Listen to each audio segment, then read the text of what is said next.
Old wine in new bottle. আপনি যদি জুসটা যদি পুরান জুসটা যদি নতুন বোতলে ঢুকান, আপনার জুসের স্বাদ কি চেঞ্জ হবে? ঠিক এখানে যারা আগের পতিত সরকারের অনেক দোসর ছিল তাদেরকে কীভাবে সামনে আনেন?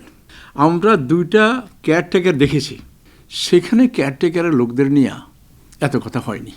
তাহলে এখন এত কথা হলো কেন? এখানে আমার বড় প্রশ্ন হলো, এখানে ম্যানেজারিয়াল ক্যাপাসিটি থাকার মতো যত লোক দরকার ছিল তত লোক নাই। আছে, জ্ঞানী আছে, লেখাপড়া আছে, এর মধ্যে কোনো ভুল নাই। অন্তর্বর্তী সরকার নিয়ে নানান গুঞ্জন আছে। আসলে আপনারা কি মনে করেন সরকার নির্বাচন দেবে? আমি বিশ্বাস করি সরকার নির্বাচন দেবে। তবে আমি আগেও একবার বলেছি, আপনারা এটা দেননি। কোনো কোনো ক্ষেত্রে আমার মনে হয় একটা উপমাদিতে ইংলিশ প্রভাব আছে, old wine in new bottle.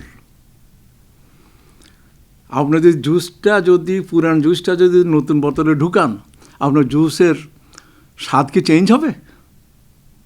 যে আমরা দেশে জুস খাই।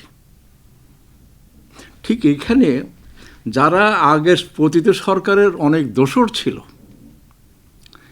তাদেরকে কীভাবে সামনে আনেন? আমরা 2টা কেয়ারটেকার দেখেছি, 2টা বা 3টা, 2টাই তো দেখছি মনে হয়। সেখানে কেয়ারটেকারের লোকদের নিয়ে এত কথা হয়নি। তাহলে এখন এত কথা হলো কেন? এখানে আমার বড় প্রশ্ন হলো, এখানে ম্যানেজারিয়াল ক্যাপাসিটি থাকার মতো যত লোক দরকার ছিল তত লোক নাই। আছে, জ্ঞানী আছে, লেখাপড়া আছে, এর মধ্যে কোনো ভুল নাই। আবদুল্লাহ সাহেবের একটা কথা বলতে হয়, যে বলছে যারা অত্যন্ত ব্রিলিয়ান্ট তারা সবাই টিচার হয়, পিএইচডি হয়, আর যারা নেতা হয় তারা ওই 2nd 3rd বেঞ্চে বসে, কারণ ওরা সবার কাজে ঝাঁপাই পড়তে পারে। আমি আগেও বলেছি, আমাদের চিফ অ্যাডভাইজার বাদ দিয়ে আমি কথা বলি, ওনার এক্সপিরিয়েন্স আছে, বয়স হয়েছে, তাও অনেক কিছু করার চেষ্টা করতেছে, কিন্তু ওনাকে সাহায্য করার জন্য উপযুক্ত লোক থাকতে হবে।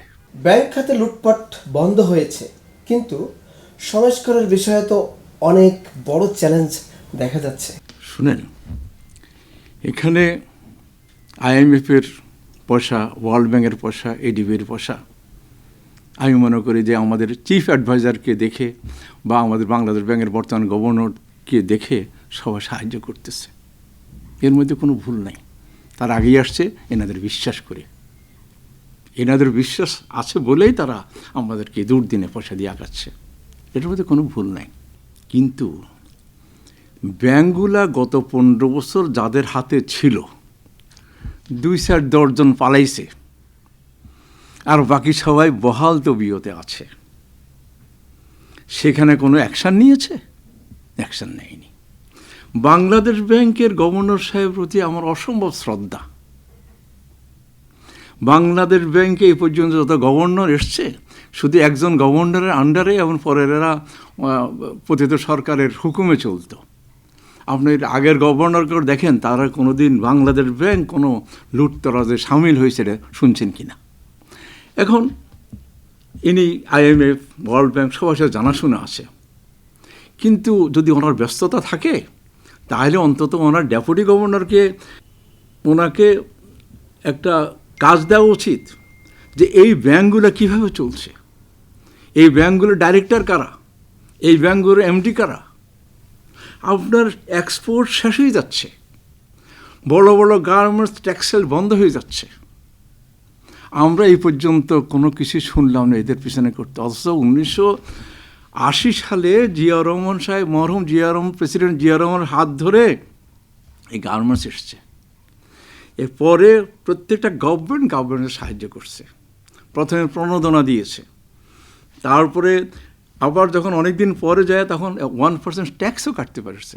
এবার দেশে এমপ্লয়মেন্ট সৃষ্টি হয়েছে, দেশের লোকাল ইন্ডাস্ট্রিগুলা এক্সপান্ড করেছে। কিন্তু দেখেন, এই যে গার্মেন্টসগুলো শুধু ওয়ার্কারের রাস্তায় আসলে সবাই দৌড়ে যায় নেগোশিয়েট করার জন্য।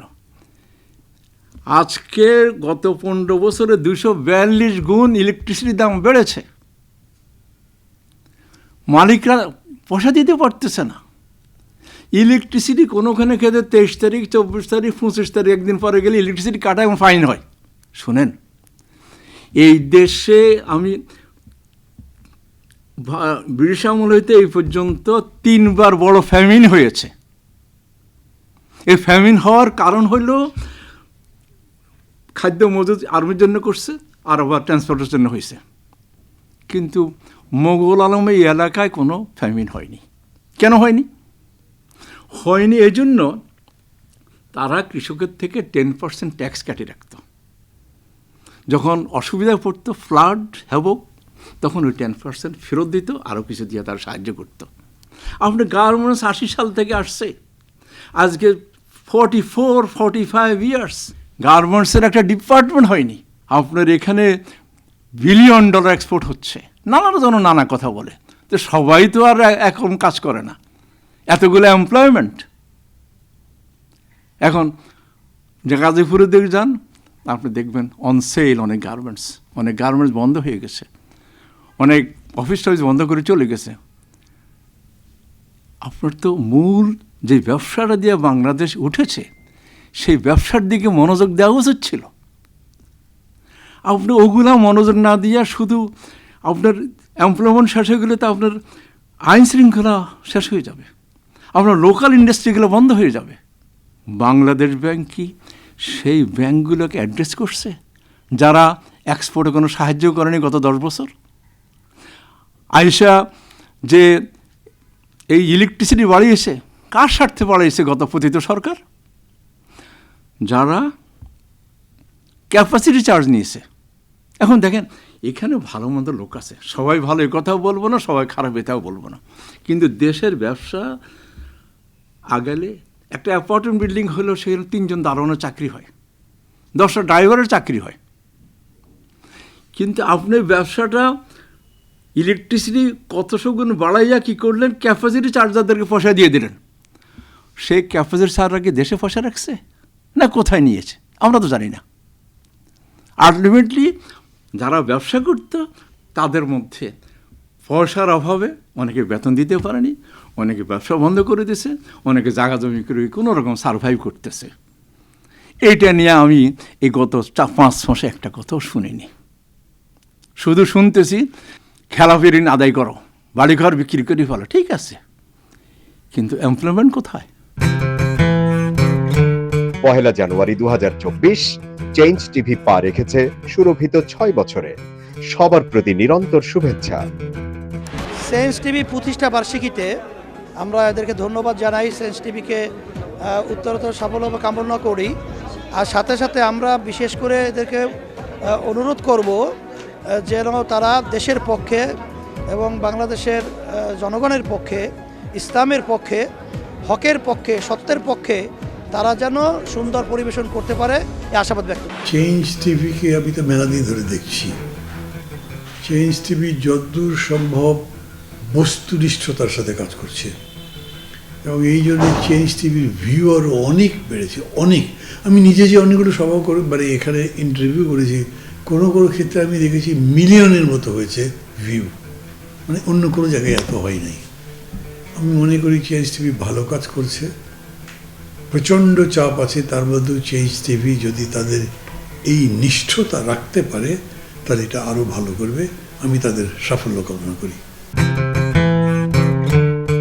আগামী 1 জানুয়ারি জনপ্রিয় যে online television, online media change টিভির 5 বছর পূর্তি হবে। চেঞ্জ টিভির সাথে আমার অনেক দীর্ঘ এবং পুরনো সম্পর্ক, প্রায় বলতে পারেন ঘরের সম্পর্ক। আমি এই 5 বছর পূর্তি উপলক্ষে আমি চেঞ্জ টিভিকে আমার ব্যক্তিগত পক্ষ থেকে, বিপ্লবী ওয়ার্কার্স পার্টির পক্ষ থেকে আমি আন্তরিক শুভেচ্ছা এবং আমি অভিনন্দন জানাই। আমাদের এখানে গণমাধ্যমকে বলা হয় 4th স্টেট। একসময় ধরুন বিচার ব্যবস্থার প্রতি মানুষের একটা শেষ ভরসার জায়গা ছিল। সেই বিচার ব্যবস্থা যখন এখন বিরোধী দলের দমনের একটা প্রতিষ্ঠানে পর্যবসিত হয়েছে, এখন জনগণের পক্ষে, বিরোধী দলের জন্য, জনগণের শোষিত নিপীড়িত অংশের জন্য গণমাধ্যমই হচ্ছে এখনো পর্যন্ত শেষ ভরসা। আমাদের এখানে ঐতিহাসিকভাবে গণমাধ্যম বরাবরই জনগণের গণতান্ত্রিক আকাঙ্ক্ষার পক্ষে ছিল, তার প্রত্যাশা আকুতিকে সে ধারণ করেছে। আমি বিশ্বাস করি চেঞ্জ টিভি তার এই ৫ম বছরে নতুন করে আবার গণমানুষের পক্ষে তার অঙ্গীকার ব্যক্ত করবে। গণমানুষের পরিবর্তনের যে আকাঙ্ক্ষা, অধিকার মুক্তির যে আকাঙ্ক্ষা, চেঞ্জ টিভি গণমানুষের এই আকাঙ্ক্ষাকে ধারণ করবে, সামনে এগিয়ে নেবে